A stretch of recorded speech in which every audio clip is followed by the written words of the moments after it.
আসসালামু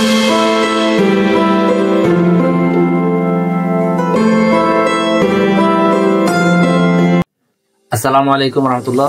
আমাদের আরেকটা ভিসা সাকসেস, জব ভিসার। তো আলহামদুলিল্লাহ আমাদের এমদাদুল শিকদার ভাই আজকে জাপান এম্বাসি থেকে সাকসেসফুলি ইঞ্জিনিয়ারিং ভিসা পেয়েছে। কেমন লাগছে এমদাদুল ভাই? আলহামদুলিল্লাহ আলহামদুলিল্লাহ অনেক ভালো লাগছে। আপনি ডিসকভারিতে আসার পর থেকে এ পর্যন্ত আমরা আপনাদের দিকে যত ধরনের হেল্প বা সহযোগিতা করেছি, যতটুকু পেয়েছেন আপনি, এইটা কি আপনি প্রথম থেকে আশা করেছিলেন কিনা, বা কেমন আশা করেছিলেন, কেমন পেয়েছেন? আলহামদুলিল্লাহ যতটুকু আশা করছি আলহামদুলিল্লাহ পাইছি অনেক কিছু। তো ডিসকভারিতে আসছেন কবে, সর্বপ্রথম যখন আসছেন? হচ্ছে 2024-এর মের দিকে আসা। আপনি তো বেশ অনেক আগে ফাইল জমা দিয়েছেন, লেট হওয়ার কারণ কি? এটা আসলে আমার প্রথম কোম্পানি যেটা সিইও আসলো ওটা রিজেক্ট হয়ে গেছিল। তারপর আমি বিশ্বাস হারাইনি, ডিসকভার করে বিশ্বাস রেখে আবার নতুন করে আবার অ্যাপ্লাই করতে হয়েছিল। ডিসকভারি যখন আপনার নতুন করে অ্যাপ্লাই করেছিল তখন সময় কেমন লেগেছিল? নতুন কোম্পানির সময় বেশি লাগেনি, 2 মাস পরে আমি সিইও পেয়েছি।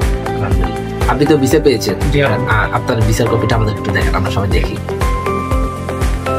কতদিনের ভিসা পেয়েছেন? 1 বছর। 1 বছরের, যাক আলহামদুলিল্লাহ। তো আমাদের ডিসকভারিতে আপনি 1 বছরের ভিসা পাইলেও পরবর্তীতে ভিসা রিনিউ খুব ইজি প্রসেস হয়ে যায়। কোম্পানিতে কন্টিনিউ করলে পরবর্তীতে সাধারণত 3 থেকে 5 বছরের ভিসা পেয়ে থাকে। ধন্যবাদ আপনাকে।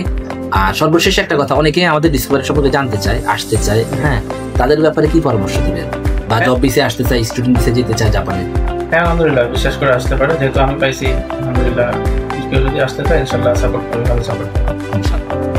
তো আমাদের জন্য দোয়া করবেন, আমরা আপনার সার্বিক কল্যাণ কামনা করছি।